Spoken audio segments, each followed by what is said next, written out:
Assalamualaikum warahmatullahi wabarakatuh. Kenalkan, nama saya Ezra Tito Saleh dengan NIM 240900076. Ini saya akan mempresentasikan hasil proyek saya dengan judul Sistem Informasi Perpustakaan Digital. Nah, di sini perpustakaan digitalnya yaitu mengelola buku, peminjaman, dan laporan secara terintegrasi. Kita masuk ke latar belakangnya. Banyak perpustakaan masih dikelola secara manual. Proses peminjaman, pengembalian, dan pelaporan jadi lambat dan rawan kesalahan. Kebutuhan akan sistem digital makin tinggi untuk meningkatkan efisiensi dan akurasi. Solusinya, sistem informasi perpustakaan digital berbasis web untuk mendukung layanan cepat, real-time, dan paperless. Selanjutnya, tujuan pengembangan sistem. Yang pertama, mengotomatisasi proses peminjaman dan pengembalian buku, menyediakan laporan perpustakaan secara real-time dan akurat, memudahkan akses informasi koleksi bagi pengguna, mengurangi penggunaan kertas, mendukung sistem paperless. Dan terakhir yaitu meningkatkan efisiensi dan kinerja layanan perpustakaan. Selanjutnya kita masuk ke kebutuhan sistem. Yang pertama itu kebutuhan fungsional, pengelolaan data buku dan anggota, peminjaman dan pengembalian buku secara digital, pencarian buku berdasarkan judul atau kategori, laporan transaksi dan statistik penggunaan. Yang kedua yaitu kebutuhan antarmuka, tampilan responsif untuk desktop dan mobile, role based admin pengguna anggota, form login, dashboard, katalog buku, dan riwayat transaksi. Yang terakhir yaitu kebutuhan non-fungsional, sistem aman dengan autentikasi login, performa cepat, respon kurang dari 3 detik, kompatibel di browser seperti Chrome, Firefox, dan OS, Windows, atau Android. Nah, konsep sistem perpustakaan digital berbasis web. Yang pertama, mengelola data buku, anggota, dan transaksi secara otomatis. Yang kedua, mengganti proses manual dengan sistem terintegrasi. Yang ketiga, mengelola mendukung 3 jenis pengguna, meliputi admin, petugas, anggota, peminjaman, dan pengembalian. Yang keempat, menyediakan fitur pencarian buku, peminjaman, pengembalian, dan laporan. Dan yang kelima, menggunakan basis data MySQL untuk penyimpanan data. Kita masuk ke identifikasi aktor. Aktor yang pertama yaitu admin. Perannya sebagai pengelola utama sistem. Yang kedua, bertanggung jawab atas pengaturan data dan monitoring aktivitas sistem. Hak aksesnya, yang pertama, menambah, mengedit, dan menghapus data buku, mengelola data anggota dan petugas perpustakaan, melihat dan mencetak laporan transaksi, mengelola akun pengguna, dan hak akses. Aktor yang kedua yaitu petugas perpustakaan. Perannya sebagai operator harian layanan perpustakaan. Aksesnya menginput dan mengupdate data buku, mendaftarkan anggota baru, memproses peminjaman dan pengambilan buku, melihat riwayat transaksi peminjaman anggota. Dan aktor yang terakhir yaitu user atau anggota. Perannya sebagai pengguna atau user layanan perpustakaan. Hak aksesnya melakukan login ke sistem, menelusuri dan melihat katalog buku, mengajukan permintaan dan peminjaman buku. Yang terakhir melihat status pinjaman dan riwayat pribadi. Selanjutnya kita masuk ke identifikasi use case. Use case untuk admin. Admin bertanggung jawab atas manajemen data dan pengawasan sistem, mengelola data buku seperti menambah, mengedit, dan menghapus, mengelola data anggota dan tugas, melihat dan mencetak laporan peminjaman, mengelola akun dan role pengguna, dan terakhir melihat statistik penggunaan sistem. Yang kedua yaitu use case untuk pengguna, use case untuk petugas.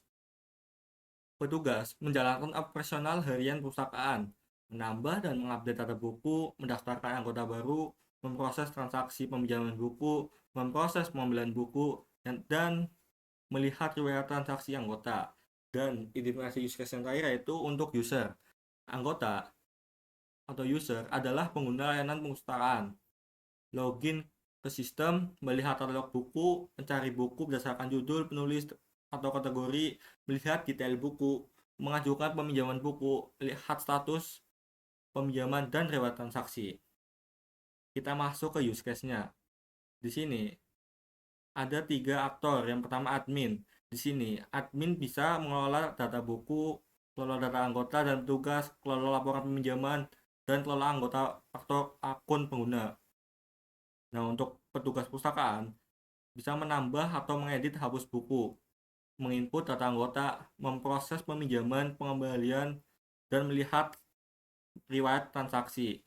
Nah, untuk anggotanya itu bisa login, cari dan lihat katalog buku, meminjam buku, dan melihat status riwayat peminjaman. Nah, kita masuk ke activity diagramnya. Nah, di sini admin bisa mengelola data buku.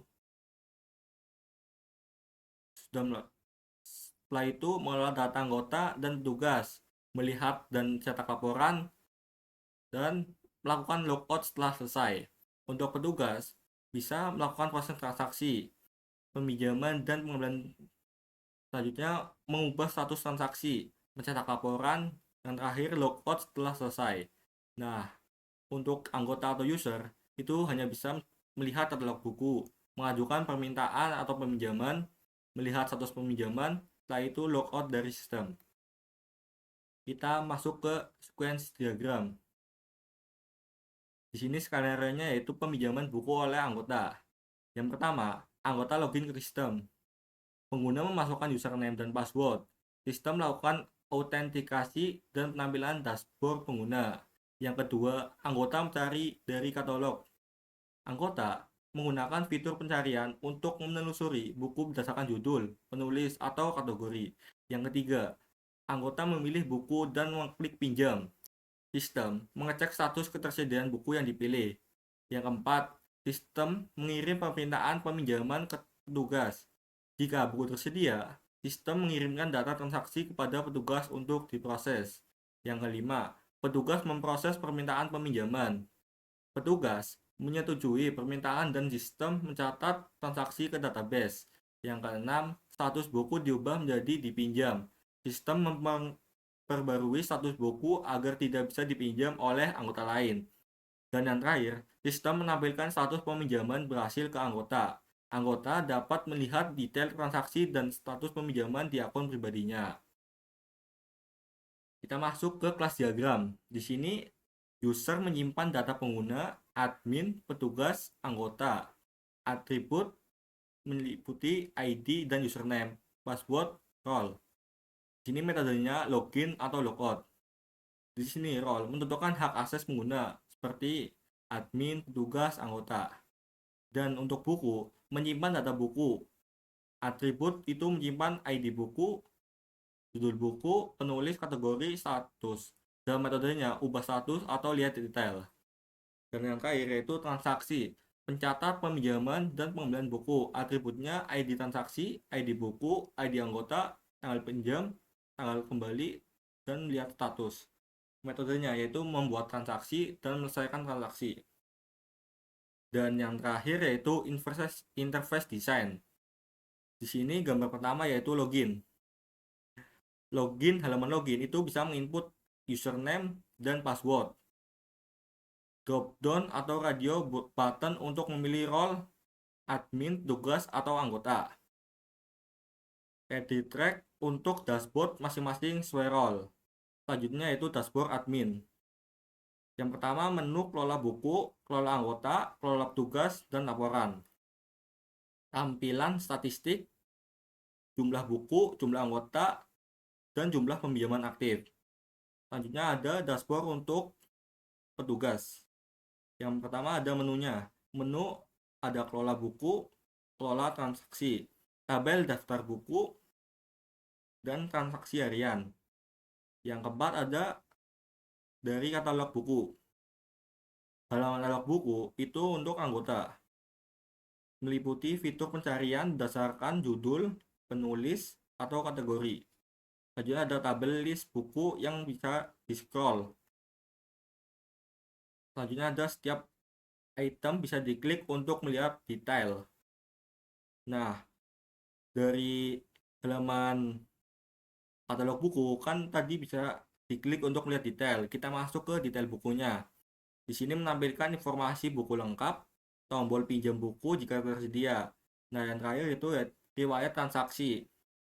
Untuk anggota, daftar buku yang pernah dipinjam plus status. Untuk petugas, daftar peminjaman harian, bulanan. Nah, tujuan membuat enterprise design yaitu menyediakan antarmuka yang mudah digunakan, responsif, dan sesuai dengan kebutuhan pengguna masing-masing role. Terakhir, simpulannya, sistem berhasil mempermudah pengelolaan buku, anggota, dan transaksi perpustakaan. Setiap peran, admin, petugas, anggota memiliki akses fitur yang sesuai. Desain antarmuka responsif dan mudah digunakan di berbagai perangkat. Fitur laporan dan lewat transaksi membantu monitoring dan evaluasi. Nah, di sini ada saran. Yang pertama, tambahkan notifikasi otomatis untuk pengembalian dan denda. Integrasikan QR Code atau RFID untuk transaksi cepat. Kembangkan aplikasi versi app mobile dalam bentuk Android atau iOS. Memperkuat keamanan dan backup data sistem. Yang terakhir, sediakan fitur feedback pengguna untuk meningkatkan keterlanjutan. Sekian presentasi project saya, kurang lebihnya mohon maaf. Assalamualaikum warahmatullahi wabarakatuh.